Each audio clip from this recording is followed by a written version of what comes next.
What's up, everyone? It's Tim from TimPlaysAGame here with the tier list for rating every Zelda game in The Legend of Zelda. These are the canonical games, by the way. So no Tingle's Rupee Quest or whatever. I don't know. Some of the weird titles got. Yeah, we're not doing any of the CDI Zelda stuff. You don't have to worry about that. That's not even on this list. But it's a basic tier list. I'm not gonna try to make it anything special. But yeah, S, A, B, C, D, F. I don't think too many of these games will make the F list.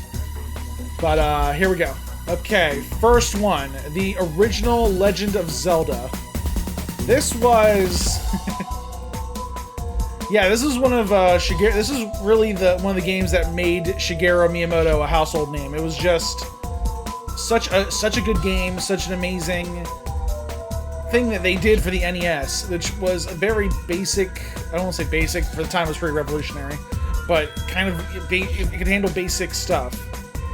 Nothing too advanced, so what they did though is, like, it feels like an adventure. They spit you out in a world, and you kind of have to wander around, find a sword, find weapons. Really, it's something that kind of strayed away from with later Zelda games, and then got right back on track with Breath of the Wild. But I'm putting this one right up in the S tier because that's where it belongs. For the time it came out, and as good as it was, it was such a good game. It's for coming out, and I'm not kidding here, 1986 on the Famicom, 1987 on the NES, which is basically the same system, just different regions. They've re-released it so many times on GameCube, Game Boy Advance, Wii Virtual Console, 3DS Virtual Console, Wii U Virtual Console, and you can play it right now in the Switch NES online library. Next one, the Legend. Yeah, this one's a weird one. The Legend of Zelda. Yeah, Zelda 2: The Adventures of Link. It's direct sequel. But it went side-scrolling, which is, I think, because there was so much success with the Mario franchise and other, side-scrolling games. They wanted to try to capitalize on that. But it's so much different from the first game, though. I'm trying to think this one. I'm trying to think how I want to play this. Yeah, I didn't like it. It was good. I mean, it was a platformer, a Zelda platformer, which they did touch on a little bit in Link to the Past, but it's not Link to the Past. I'm putting this, I don't want to give it an F, but I'm giving it a D. I know I'm going to get some crap for that one, but I really don't care. It's not that good.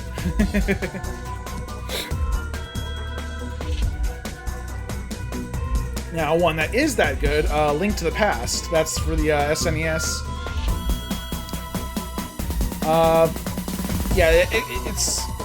It had this whole concept of having two different worlds, of having a real world and then this sacred realm type world where it turns you into an animal, which I thought was kind of cool. I actually got stuck in that game because I didn't grab the orb that allows you to stay in your human form. So yeah, I was like one of the first games I actually got stuck in. I didn't there's no way you can get stuck, but yeah, you can get legitimately stuck if you don't have that one item. I mean, there might be a way out. I never found it. I eventually went back, played through the game again, grabbed that orb, and yeah, and then I made it through. Yeah, it's actually a really good game.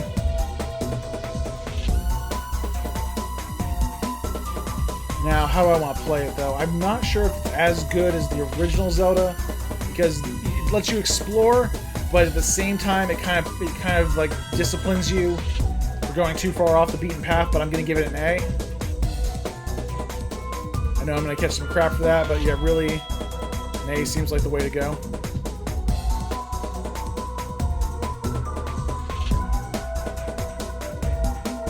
The next is Legend of Zelda: Link's Awakening. This was actually for the Game Boy. They really released it on the Game Boy Color and multiple other systems.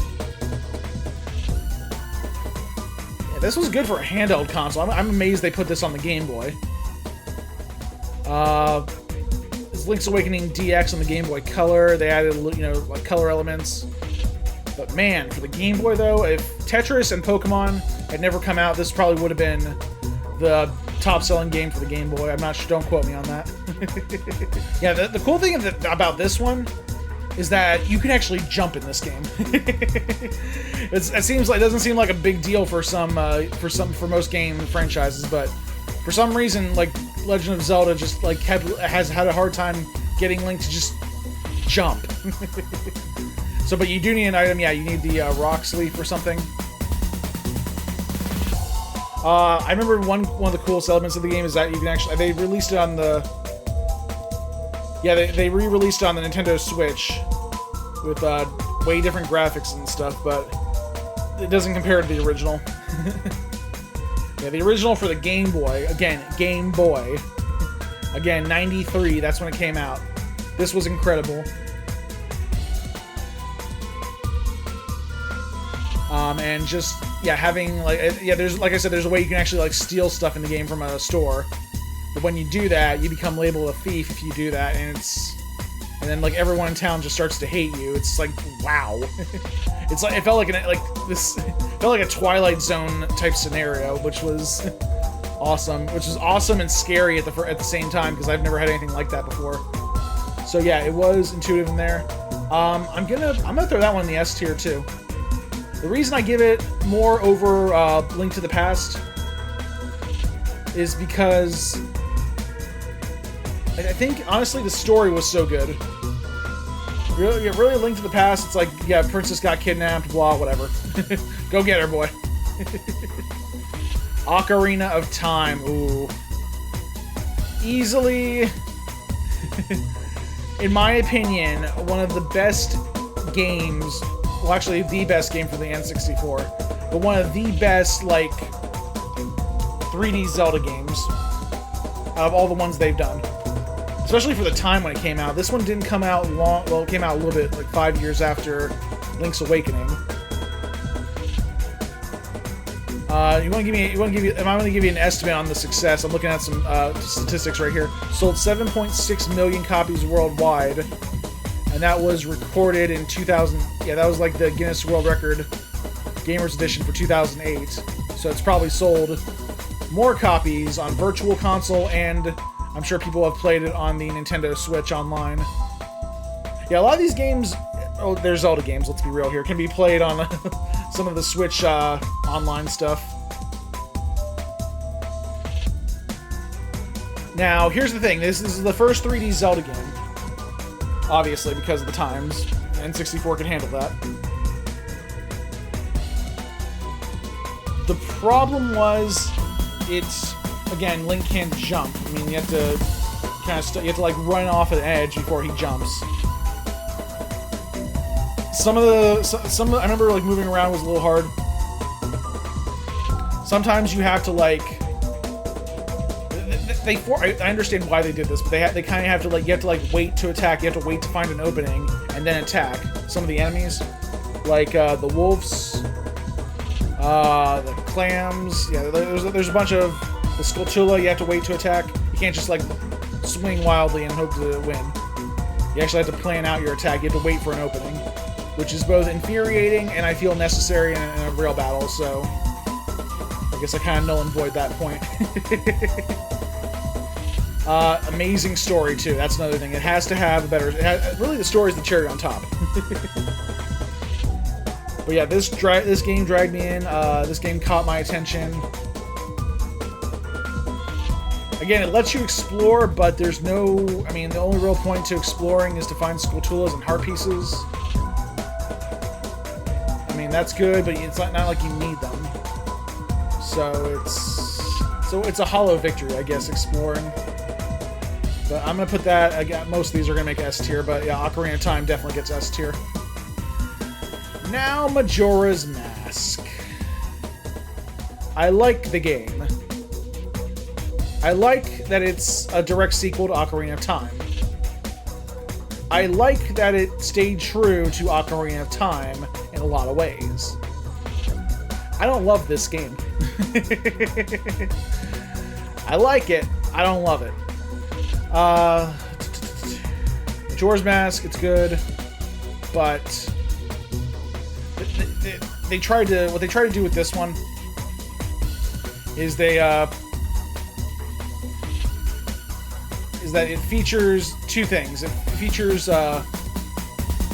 mask that can transform the main character, like into a Zora or a Goron or a Deku Scrub for some reason. Which was a cool idea, because then it gives you like a whole new host of attacks and ways to fight. So you're like, sometimes in some dungeons you have to like switch out, like, okay, should I be normal Link? Should I be Deku Link? Last dungeon, you have to like really test that aspect, which is really cool. So I liked that. What I did not like was the time thing. There's this whole like time concept where you have to get everything done in 3 days, or the world gets destroyed and you kind of have to jump back in time. You literally have to Steins Gate. This is the second video in a row I've talked about Steins Gate. But yeah, you basically Steins Gate jump back to 3 days before that happens. Only 3 days. And you have to kind of like work fast. You kind of have to, which it discourages you from exploring, which I don't like.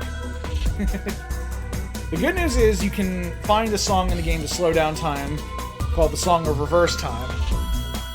So that makes it a little bit easier. But if you're like a slow gamer and you want to explore and take your time, you can take your time, but but time is a factor.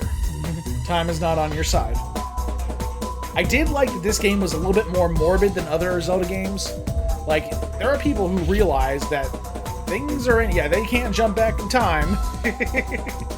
The moon is coming down to crash into the earth. The worst is about to happen. There's no way to avoid this. And that kind of resonates in the story. You got like a whole town government like deciding, should we evacuate? Is evacuating going to do any good? Should we just host the festival like we should have? You got like this love story between these two. The guy gets turned into a kid and like adamantly refuses to talk to his fiance and have him see him like that because he's afraid that she won't believe him, his kid self.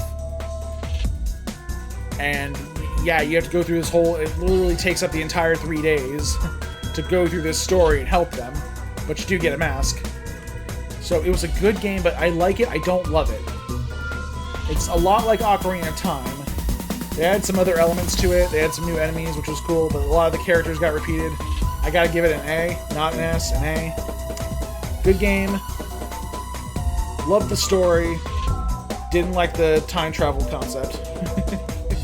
And I actually like time travel. Next is Legend of Zelda Oracle of Seasons and Oracle of Ages. By the way, both of these are going to get the same grade. I can just tell you that right now. I did not see any real difference between either game.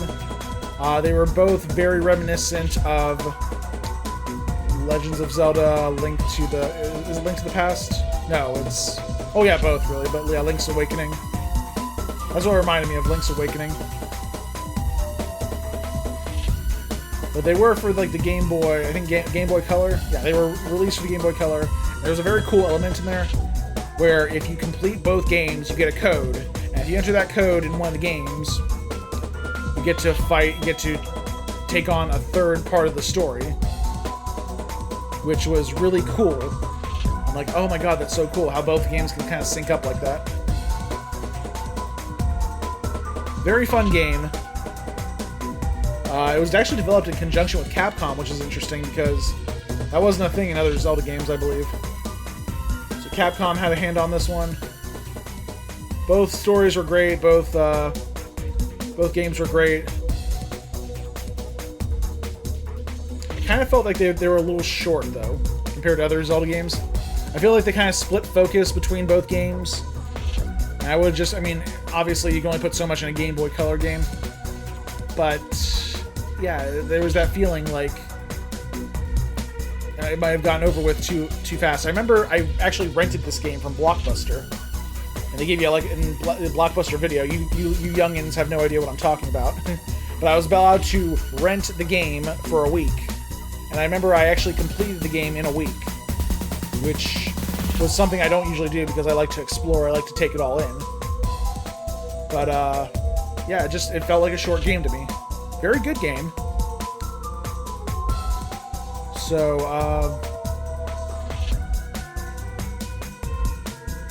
yeah, very good game. But yeah, I feel like it was done. I feel like it was mostly like a continuation of Link's Awakening. That's what it just felt like. So I'm putting that in the B tier. It probably deserves better. Definitely deserves better. I don't know. You know what? I'm gonna move it up to the A. Really, it's a. I will call it an A minus. I don't think it's better. I think it's as good as Majora's Mask, if not better. So to put Majora's Mask in A tier, I gotta put those two in there too. Here we go. Next one. Link to the Past and Four Swords. We did Link to the Past. It's right there. But now the inclusion of Four Swords.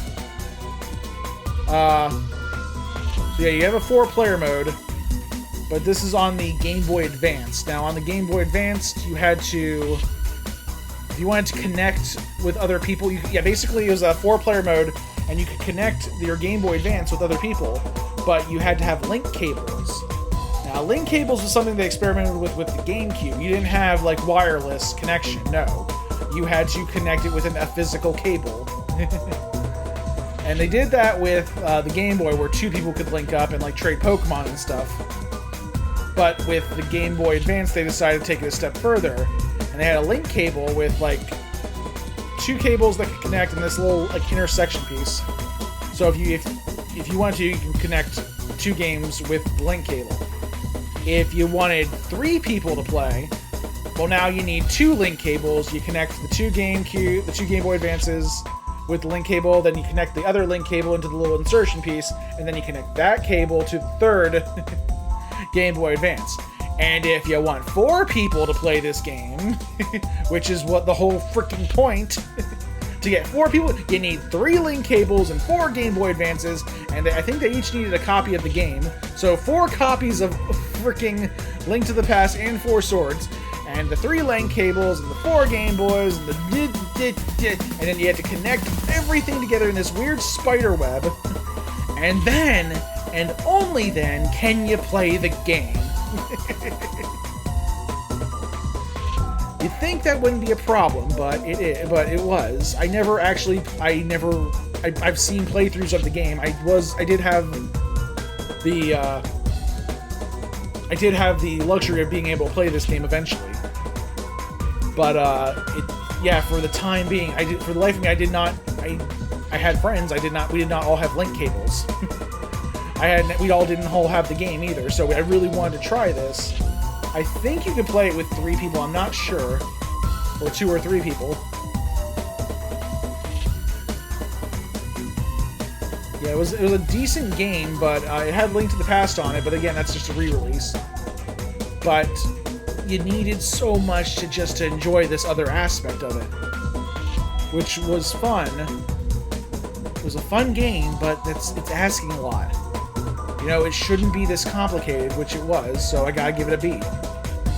Now, we got more Four Swords stuff later, like we have Four Swords Adventure, but we'll get to that when we get to it. Wind Waker! This has a funny history to it.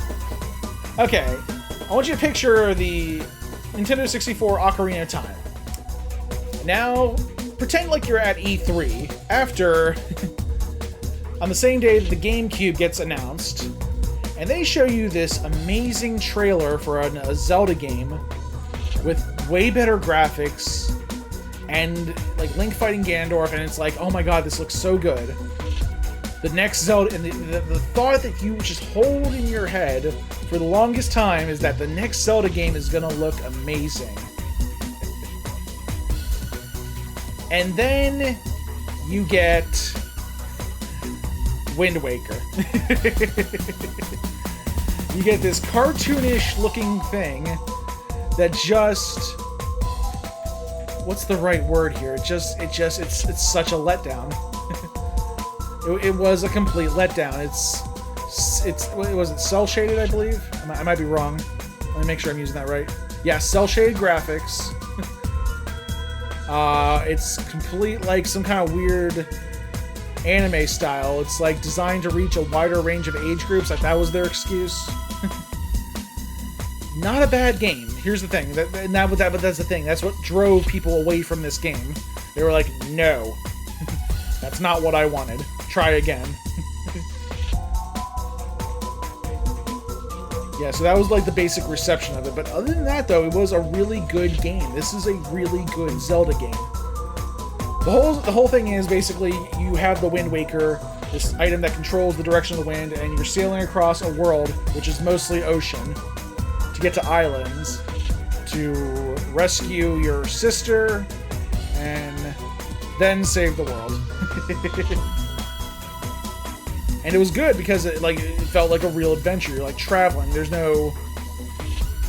yeah, there was a warp element, but you didn't get that till later. But yeah, you're basically like traveling across the ocean, coming across islands and coming across, discovering stuff. And there was a really good exploration element, but it kind of kept you on a linear track. That was another thing about Ocarina of Time I didn't like. You had to stay on track. Don't go off the course. We have everything planned out for you. You have to stay on this track. And Wind Waker did that too, because if you just try to like randomly explore, you can get some cool stuff, some cool items and stuff. But I mean, the game would have just had you get it eventually. You do get like a better magic meter though, so yeah, exploration is actually a little bit more well received here.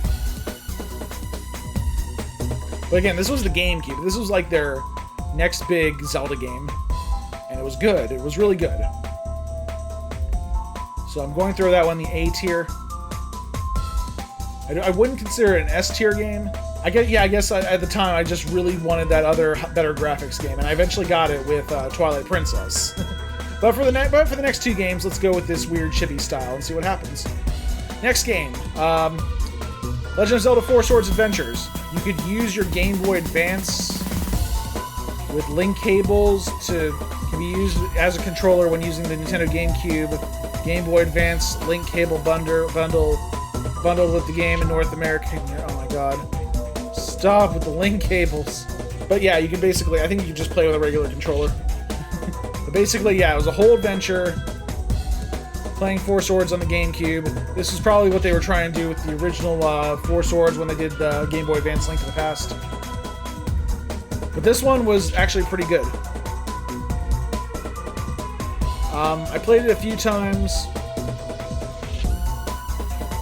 I think this is the one where you could actually like attack your opponent or attack your teammates and get rupees from them.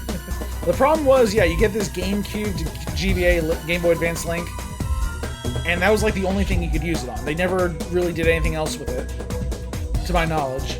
I heard it's a better story. I'm trying to remember it. I played it a little bit. I don't think I played it a lot because, again, it's a multiplayer game. More of a solo gamer unless I could do online. Online makes multiplayer so much better. It definitely gave me Wind Waker vibes, though. That's the thing I was kind of reeling about still. It's like, more Wind Waker? Why? Why do you hate me, Wind Waker? Yeah, it did feel like, I mean, I know it was a GameCube game, but it felt like a Game Boy Advance game. Because, again, we're still wanting that high graphic Zelda game that we were promised at E3 many years ago and never got. So again, it's one of those things that it just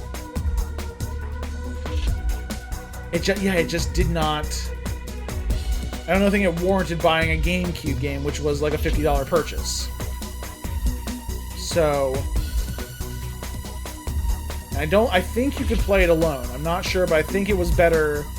It's one of those games that's better enjoyed with people, so I had to put that in the C tier. I know I'm gonna get crap for that one. The reason that Four Sword got better than Four Swords Adventures is because you get to play. Because if you can't get 4 people, you can at least play A Link to the Past. All right, here we go. These next 2 games, I'm not gonna lie, I didn't. Well, not this game. Well, this game I played Twilight Princess, but Minish Cap and Phantom Hourglass, I did not play. I played a little bit of. I don't feel like I really got enough experience to make a judgment on it. But I do have friends who can pass judgment on it. So I'm going with their judgment on this one about where it should go. So forward all comments to them if I can. Forward all your hate email address, your hate emails, your hate messages. I'll give you the... Just ask me, I'll give you their address or whatever. Their Discord. Alright, here we go. First one is Minish Cap. It was I'm trying to remember what they described it. From what I played from it, it felt more like Four Swords Adventures but it was on the Game Boy Advance. It was a very interesting element of shrinking with the Minish Cap. So you have to explore, the shrinking mechanics. So basically it opens up this whole new world to you. Like, you have to shrink down to, really get into, certain areas. I don't feel like it was... I feel like, again, it was still a little childish and still trying to reach the whole broad age group thing. It's ignoring a lot of people, though. But here's the thing. It's ignoring people... This game came out in 2004. The original Zelda game came out in 1987. Okay, so this is almost 20 years later. The people who originally played Zelda have grown up. And you're still giving them a cartoonish Zelda game in the Minish Cap. Which was fine and all, but a lot of people said they liked it, but it felt cartoony. Now, it did get a good amount of awards. From what I've heard, it's... let's see, GameSpot said, Game Boy Advance Game of the Year for 2005. GameSpy said Game of the Year, Game Boy Advance Adventure of the Year. But this is just about the Game Boy Advance games, which had a great selection of games, but I think that came out near the end of the lifespan. Yeah, 2005. Yeah, so it's as far as the Game Boy Advance goes, it was great, but I mean, other games that came out around 2005, not so much.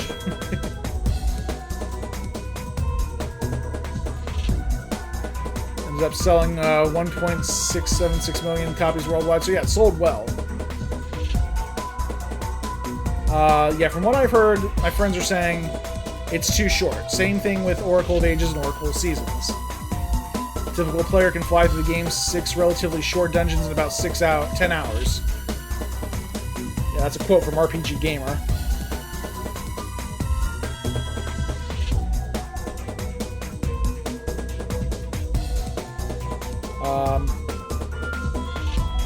It said it wasn't very difficult. I remember one friend saying that. It's too easy.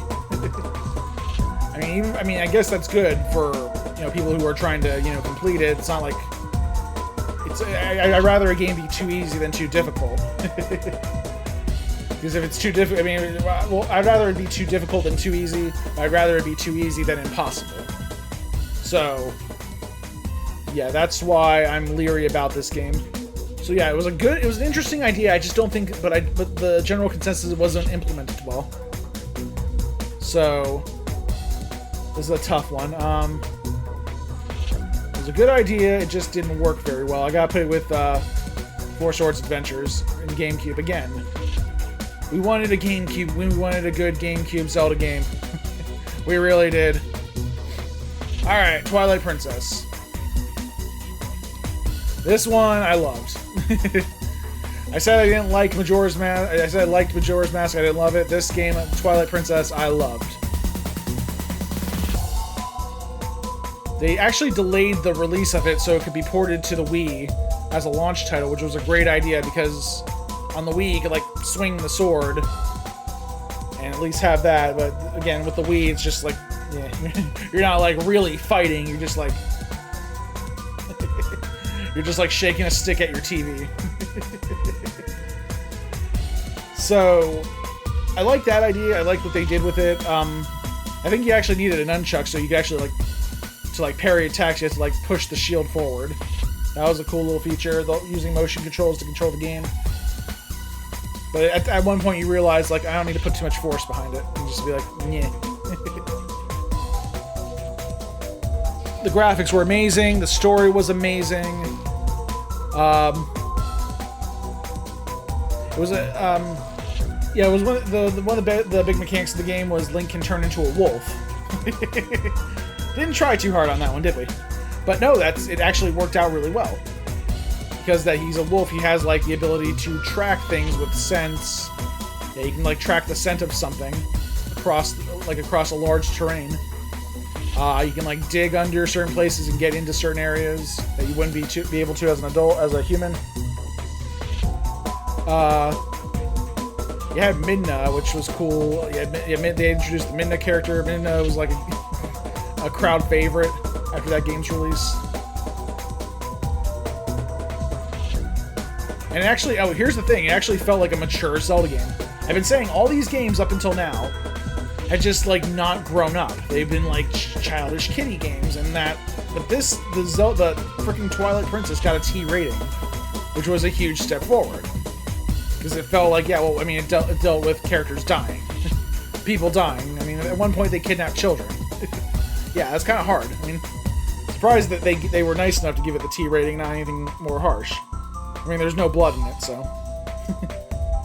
I don't think anyone actually dies, except for, you know who. Oh yeah, the ending of that game, yeah, that was kind of grisly. Never mind. Trying to say everything I can without spoiling too much. Yeah, I'm gonna put that, But here's the thing, this is kind of a complaint. I'll get back to this in a sec. Put it right there for now. This is the thing, every game in the S tier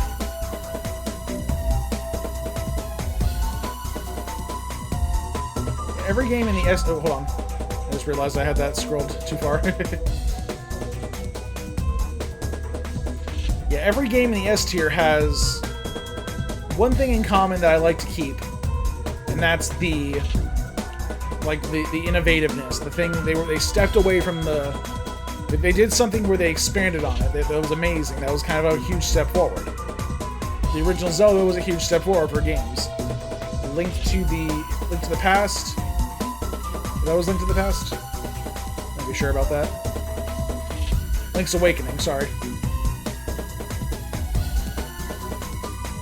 Yeah, Link's Awakening was amazing for the Game Boy. Ocarina of Time, they expanded it with the element of 3D, and they implemented it well. But Twilight Princess, it was kind of giving us what we wanted. That's what it really was. I'm trying to collect my ideas here, so I'm 100% certain about what I'm saying. So yeah, it was a great game for GameCube, great game for Wii U. I played, or not Wii U, Wii. Sorry. Yeah, it was really got a lot of good game scores. Holy crap! I'm looking at some of the reviews right now. Game of the year for 2006, all across the board. Yeah, so yeah, a lot of big game. Yeah, really did steal the show that year. And I mean, it was a Wii launch title. Let me be clear. I think it actually did help sell the Wii real well. So I'm gonna give that an S tier. Like I'm thinking about it, and I'm thinking about like maybe an A, maybe an S. No, I feel like that was a huge step forward for Zelda, for the Zelda franchise. So I gotta give it there. All right, we are moving on to Phantom Hourglass. Another game I didn't play. I played a little bit of it, but not really enough to make to make a really good decision. So I'm going off my friend's notes here. He said it felt a lot like Minish Cap. They added here's the thing, like they added a mechanic. You get to use the touchscreen of I think it was the 3DS? No, DS, sorry. Yeah, you used the touchscreen of the DS, which was cool. It was originally developed as Legend of Zelda 4 Swords DS. Still using cell shading, which I'm not crazy about, but it is what it is. Eventually you get around the graphics. And apparently, I kind of might want to go back and play this one again if I can. If it's on the Switch Online, I might try to do a playthrough of this one. Phantom Hourglass actually got really good reviews. Not as great as freaking Twilight Princess, mind you. I had one friend say it felt a lot like Minish Cap, though. I think they said the controls were a little difficult because they didn't have any alternative controls. Yeah, I think a lot of people said decent. It was a decent Zelda game. Like, yeah, so, like a lot of the critic scores, they gave really good scores, but from the friends I've talked to, from people I've talked to, they called it really different from Twilight Princess. I mean, really, I think everyone was still thinking about Twilight Princess when they were playing Zelda. When they were playing this, it's like, cool, more of the cel-shaded stuff. It used like this one element where you had to like draw stuff. I think that when I played it, oh no, I'm thinking of Spirit Tracks. Sorry, this is Phantom Hourglass. Let me be clear here. Yeah, that's another one, Spirit Tracks. I did not play all the way through. Actually, I don't even think I touched that one. I don't know how they're going to do a DS Virtual Console, by the way, so I'm not sure if I'll be able to play those. So yeah, cel-shaded visuals. I keep coming back to that. I'm trying to think of... I'm looking through my notes here, and it's just... Well, my friend's notes, I should say. Yeah, it still keeps, like, the Zelda spirit. But really, it didn't really do much for the game. Like, there's... So I really don't know how to put... I'm probably going to put it in line with Minish Cap. And I hate to just jump right into the next one. But that's the thing, a lot of people said about Spirit Tracks, they said the same thing about Phantom Hourglass. It just felt too much like Minish Cap and Phantom Hourglass. It's just we're trying. We want more mature Zelda. We're done with this. Well, we're not done with it, but we're done with Spirit Tracks. We're done with Wind Waker, cel-shaded Link. Interestingly enough, though, it does take place 100 years. Spirit Tracks takes place 100 years after Phantom Hourglass, even though they look like the same Link. And I think the Phantom Hourglass was it's the same Link from Wind Waker.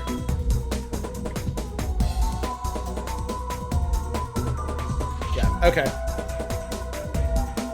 Here we go. Skyward Sword. Canonically, this is the very first game in the Zelda franchise where basically everything is kind of explained, like, why is this the way it is in Zelda games? Dang, hold on. Yeah, I was like, yeah, for Skyward Sword, people want to know, like, why is... people keep asking, like, why is this the way it is?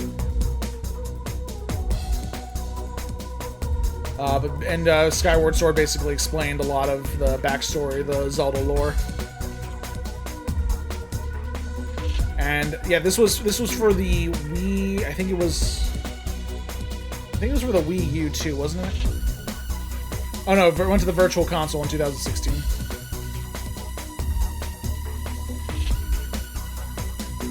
Yeah, so this was near the end of the Wii's lifespan, to my knowledge.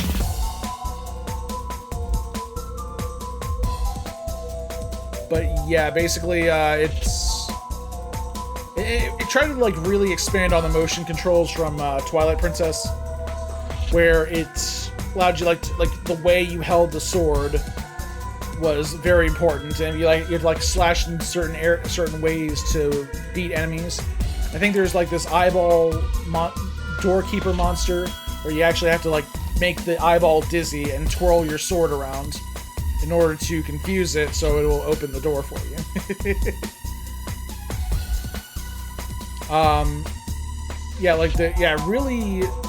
Really tried to expand on the abilities of the motion controls. Let's see. I think they actually included Wii Motion Control Plus or something like that. But a lot of people I did talk to, they didn't like... Well, that's the thing. First of all, they didn't like the motion controls to start. Yeah, this was Wii Motion Plus, which was like a little thing that connected onto regular Wiimotes to make it more motion control stable, like to really pick up on every little bit of the motion. Eventually, that little connector got included in the Wiimote, so they didn't need that. But but that's the thing. People really aren't like people who play games. They don't like motion controls. It's easier to hit a button than it is to like swing your whole arm. I mean, people actually got injured from not like hitting themselves in the face or anything, but like just like randomly, just constantly moving your arm in that motion, like slashing or like trying to move your arm around, like constantly like that, trying to get through a dungeon, trying to beat enemies, trying to. It hurts after a few hours. Yeah, you think you're young now, but yeah, try doing that when you're 30. No, it's. Yeah, but that was what they were trying to do. They were trying really hard to sell the motion controls there, and it was good. It was a great. First of all, one of the best stories in the Zelda game, the Zelda franchise, in my opinion, because again, it is the first Zelda game. But the motion controls. They tried too hard with it. Like they didn't need the motion controls. There should have been a way to turn the motion controls off. If people didn't like that, and they did not. Instead, you had to suffer. You kind of had to push through that. Here's the thing, though. There's also yeah, the graphics were good, but they weren't like Twilight Princess. They were like kind of like a softer, cartoony graphic, but they were still. It was kind of like they fused the Wind Waker style, cell shade style, with the Twilight Princess edginess, and what they got was kind of a Link that had really big lips. I don't know what. it was like, and then, I mean, the characters are great. It's just, it felt like I'm done with the cartooniness. I just want edgy Zelda. I want edgy Legend of Zelda. I want freaking. I mean, after Twilight Princess, it's kind of hard to go back to Wind Waker, but they kept trying to bring me back. But Skyward Sword was good. I'm gonna have to. Do I want to give it an A or an S? That's the thing I'm still trying to, like. I feel like Twilight Princess was better than Wind Waker.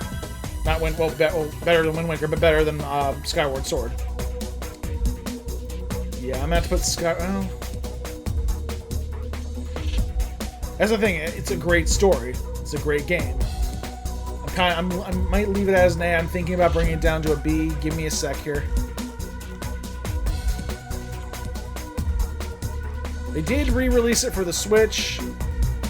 It did get a lot of good scores, but I don't think it's this thing I hate when you see a game with like amazing, like perfect scores, and then you see like someone else giving it a low review. It's like, is this you see someone give it like a decent review? It's like it's not as good as everyone's making it out to be. It's like, were these the people that Nintendo didn't pay? You don't know. It's quite. Because you start scratching your head, and it's like, is this game really that good?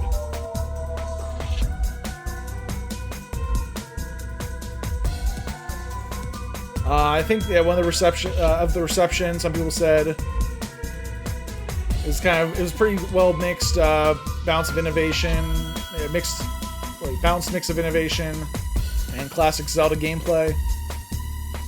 Again, the controls were kind of a big issue. Yeah, I just wish the motion controls weren't such a big part of that game. I gotta bring it down to a B. I mean, the motion controls, that was the hardest thing. If we could just go back to like normal, I mean, when you're playing, I mean, I understand what they were trying to do with the Wii and the Wii U, and they tried really hard to make motion controls a thing, and they really, really tried hard to sell that. But buttons and control stick, come on. Keep it simple, stupid. Yeah, I gotta give it a B. I know I'm gonna catch crap for that one, but I mean, if I gotta be, yeah, I feel like it's better than Four Swords, but I feel like high B. If Wind Waker's a low A, then Skyward Sword's a high B. Link Between Worlds. This one I liked. This one reminded me of Link to the Past so much. I played this one all the way. I played it through twice, actually. That's how you know it's a good Zelda game. And yeah, it was on the 3DS, but they stayed true to the Link to the Past style of.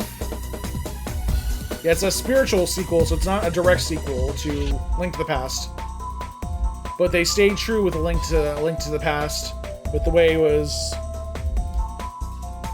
I think it was like a three-quarters top-down perspective, something like that.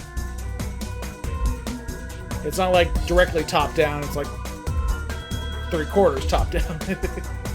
So it adds some depth to it.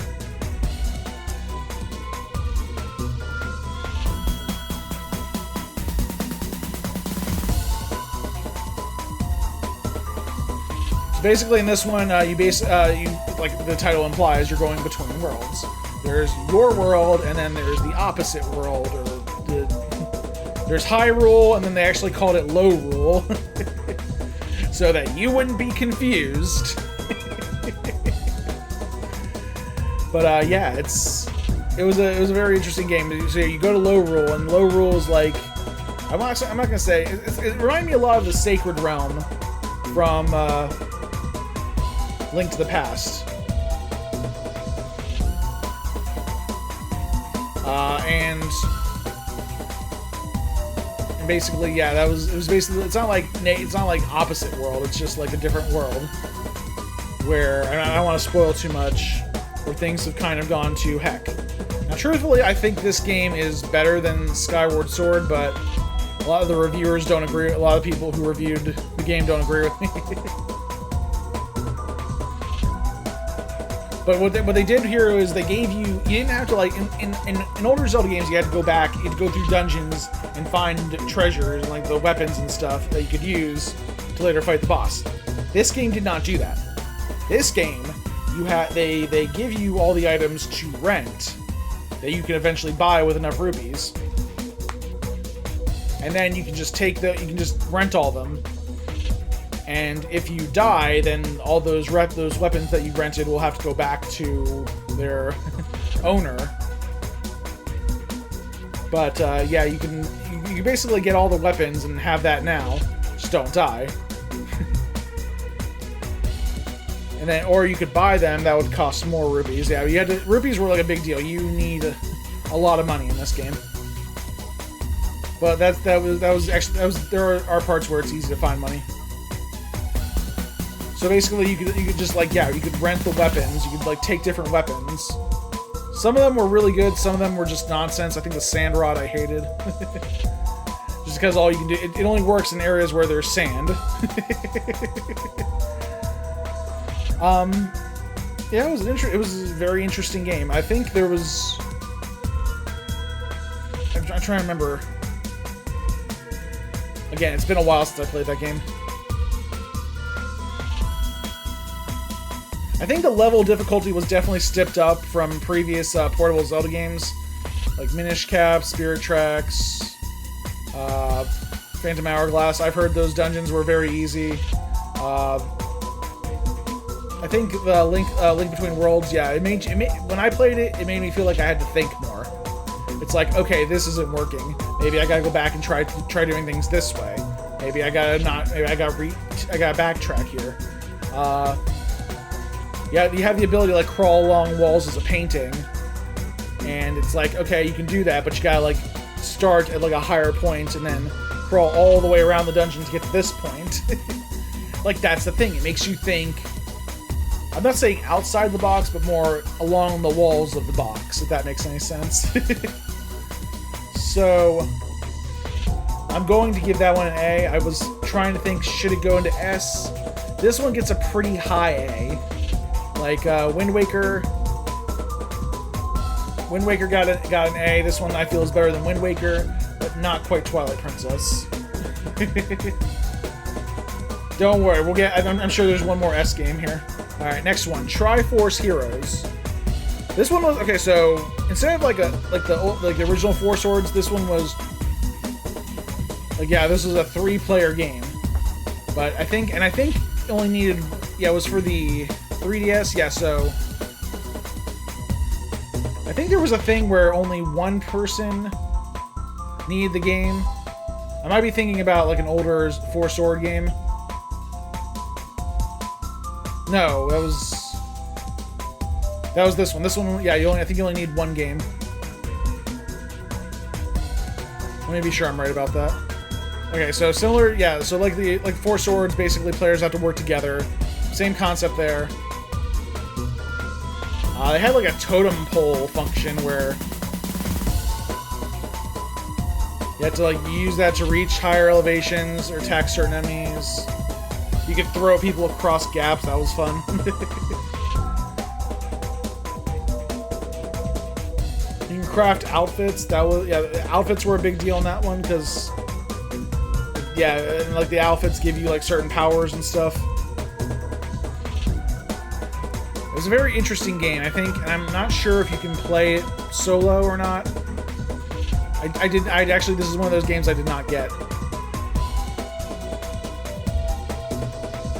But, yeah, it was a lot like the Wind Waker style, but this one, it's actually considered a spiritual successor to another game called Marvelous Another Treasure Island. It did, and here's the thing, this one did not get good scores. Yeah, after we have the string of A Link Between Worlds and Twilight Princess and Skyward Sword, this one did not do well. Yeah, there was no two-player option. The single-player mode wasn't great. That's from what I've heard. So it did well. It just didn't do well enough to really get a B rating, in my opinion. I know people are gonna give me crap about that, but again, I gotta be honest in this review. In these tier lists. All right. Well, this is basically the last one because I have no idea how I'm gonna address the freaking Tears of the Kingdom. I don't know why that one's on here. Breath of the Wild. I've played it. I've played it a lot. I love it. I love Breath of the Wild. You could play it on the Wii U. Why would you play it on the Wii? No, is it? One of them was. I think there was a Wii. Yeah, there was a Wii U version, but it's better experience on the Switch. It was the game that launched the Switch, and man, it was a fully open world Zelda game, dating all the way back to 1987. It was, yeah, 1987, 1986, when we got the original. The original Legend of Zelda. We had this whole open world thing. But ever since other Zelda games came along, it's been kind of getting more narrow and narrow, where you're on like a linear track where you have to do this, and this in this order. Ocarina of Time was one of the worst at this, by the way, and I still gave it an S rating because I love the game and it was innovative. But you don't get to explore. Breath of the Wild, and if you did explore, you'd kind of feel a little punished or like you were wasting your time. With Breath of the Wild, you didn't feel like that. You explored, you found stuff, you got rewarded. You found treasure, you found items, you found power-ups, you found all kinds of stuff. You found stuff you didn't think you were supposed to find, but that's okay. You could play the game how you wanted to play it. After you're done with like the basic tutorial, if you want to just go straight to the castle and try to save the princess and screw everything else, you can do that. It's a much harder game, but you can do that. If you want to go around and help other people and try to get those power-ups and get to the point where you're in dang near God mode, and then go give Calamity Ganon the business, you can do that. That was a thing. So I really believe that I don't have to explain too much, but I'm trying to cover the main points. And this game took a while to come out, by the way. This was supposed to be a Wii U game, but it just kept coming like closer and closer to the Switch launch date, so it's like, screw it, we're putting it on the Switch too. You can play it on the Wii U, it's better on the Switch. They had DLC for it, which was great. The DLC definitely expanded on the story of Breath of the Wild. God, I'm just looking at the awards right now. It's taking up like 2 whole pages. I gotta like scroll through them all. Game Innovation for British Academy Game Awards. Game of the Year from Game Developers Choice Awards. Excellence in Gameplay, Excellence in Design, Video Game of the Year, Game of the Year, Game of the Year, yes. Ultimate Game of the Year. Yeah, this game got praised like crazy. No wonder they're making a sequel. But yeah, I can't give it anything less than an S tier game, because of the fact that it follows this same pattern here. Innovative, innovative, innovative. better. I'm not sure if I can call Twilight Princess innovative. I mean, it was definitely better, but I feel like Breath of the Wild, though, definitely gave us the open world Zelda treatment, which has become very apparent in a lot of other games lately, where you can just go around, explore, and do whatever you want, and play at your pace. Though I'm sure Zelda, Princess Zelda, would not care for it, since she's being held hostage. It's like, Link, come on, it's been 1,400 hours, come save me already, dang you. I got gray hairs here, buddy, I'm not gonna be younger much longer. But yeah, that's an S tier game right there, just the exploration element alone puts it over the top. But the story's great, the controls are great, the controls are seamless. I mean, there are some areas of the game where it's like a little frustrating, but really the difficulty is well balanced. It's a very well balanced game. They took their time on it, and darned it if they didn't make an amazing game there. So I gotta applaud them for that. Now this one right here, I'm not even put it on the list. You can come back to me in a few weeks and I'll tell you how it is. But from what I've seen, Tears of the Kingdom, this game has not been released yet, so I can't say whether or not I haven't played it. I don't know anyone who has played it. In fact, I've seen a picture of what looks like a physical copy of it, and even I'm not sure if that's valid. And that's the most I've seen. I've seen a lot of trailers for it. I've seen some demos for it, but I haven't actually seen the game, so I'm not going to rate that one. But this one looks good. It is a direct sequel to Breath of the Wild, so if you have played Breath of the Wild, I strongly recommend doing this, or playing Tears of the Kingdom. It focuses on the Zonai tribe, which is kind of like a shaman tribe of characters that died out, supposedly, in Breath of the Wild, but they didn't stay dead. Ganondorf gets revived. Ganondorf, not Ganon, not Calamity Ganon, not gross blob monster Stephen King Ganon presents Ganon. No, this is, we actually get to see Ganondorf, and we actually, they're promising a lot of stuff, so I'm hoping it lives up to the hype. There is a lot of hype for this game, holy crap. I mean, after Game of the Year for 2017, yeah, it's got some big shoes to fill, but I think it will fill those. It's already actually won 2 awards because it's not even out yet. The Golden Joystick Award and the Game Awards 2022 both nominated, or actually it won, Most Wanted Game and Most Anticipated Game, respectively. So, yeah, it's, like I said, big shoes to fill. It's very, you can't really judge a game based on how anticipated it is, so anticipation doesn't pay the bills. So that is officially a wait and see. Actually, you know what I can do? Wait and see. I'm sorry that's in the bottom, but yeah. But that is the tier list right there for Legend of Zelda. You thought I was going to put something in that F tier list, didn't you? Well, you were right. But no, it's a wait and see. In fact, I really want to be a jerk. Put it above all the rest. But yeah, that is going to wrap things up for this, guys. Thank you guys so much for watching. Let me know in the comments section what you think your games, your Zelda games, what you think of the Zelda games, what you think deserves to be in the S tier list, what any mistakes I might have made. I've heard some people say, like, Tim, I don't agree with this list, but I like what you. No, they said, I don't like that you put this game in this area, but I agree with most of it. Let me know about that. I like hearing that. Till next time, this is Tim from TimPlaysAGame signing off, and have a good night, guys.